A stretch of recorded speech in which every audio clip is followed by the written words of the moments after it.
Tell them expression is gold. On the topic of snitching, every time I touch on the topic of snitching, there's a lot of people that engage. So let me touch on it, okay? Since everybody's afraid, I'm not afraid to touch that topic, okay? I think we should actually develop something called non-swapping um, cooperation. Non-swapping cooperation. Non-swapping cooperation, okay? NSC, non-swapping cooperation. Okay, I'm developing this a strategy or this monumental theory as I go. So work with me.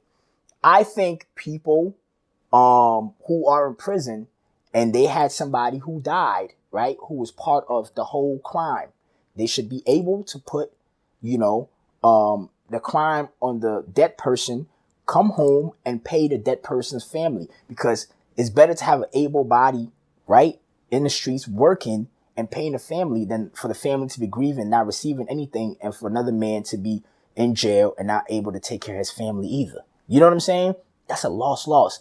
And as black people, I think we gotta stop just always thinking about these morals.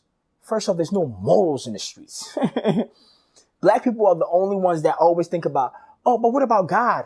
But what about morals? But what about principles? None of that, like, was considered when white people was thinking about dominating this world. No empire that has dominated this world has considered morals. They have always taken. They have used violence. They have used strategies. They have used underhanded plans to surpass their opposition or whoever they wanted to conquer. Nobody conquers with a sound mind. They use all means to get to their destination. It's only black people that leaves it in the hands of God. God will handle it. Let go and let God. And you're still where you are. So one of the things that I believe is non-swapping cooperation. So in this case, you're not swapping nobody. You know, nobody's going to jail, right? The dead person is just getting the blame, right? To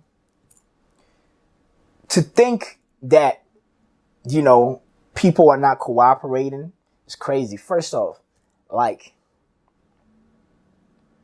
if you're really tough and if you really believe in the street code, when they ask you show your ID, don't show it. Because when you show your ID, you are cooperating.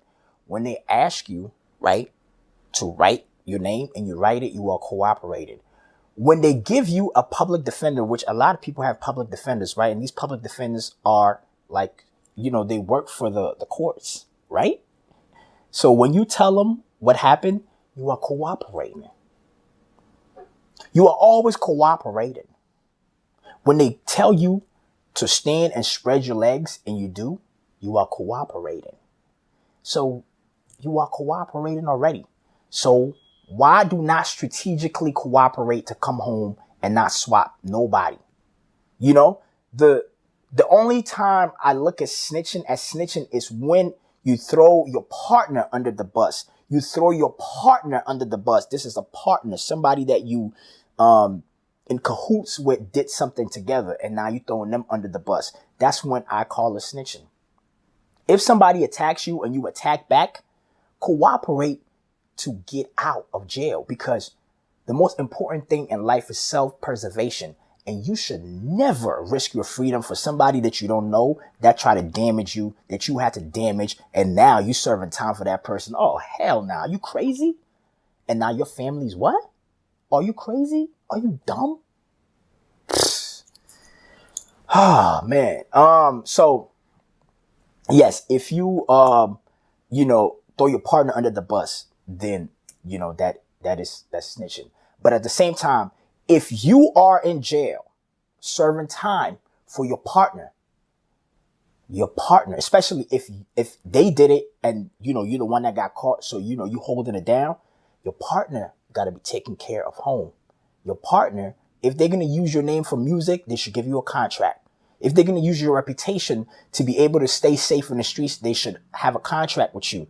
They should take care of your family. Y'all should have a deal. Hey, if I'm doing 25 and if I cooperate, you are going to come here too, but I'm going to hold it down. I need $500 a month. I'm just throwing out numbers. It should be a bill.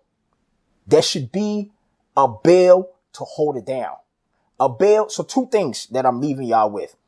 A bill to hold it down. Just like you pay your cell phone bill, you pay cable, you pay all these other things.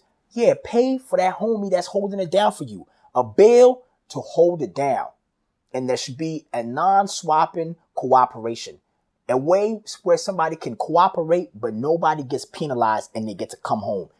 Use the system to your advantage. Find the loopholes. Find the spells and twist the spells. Rearrange the spells to your benefit and come home and work and take care of your family. All right. And if you can't come home, then the people that are home that you are doing the time for, there should be a bill for the person that's holding it down.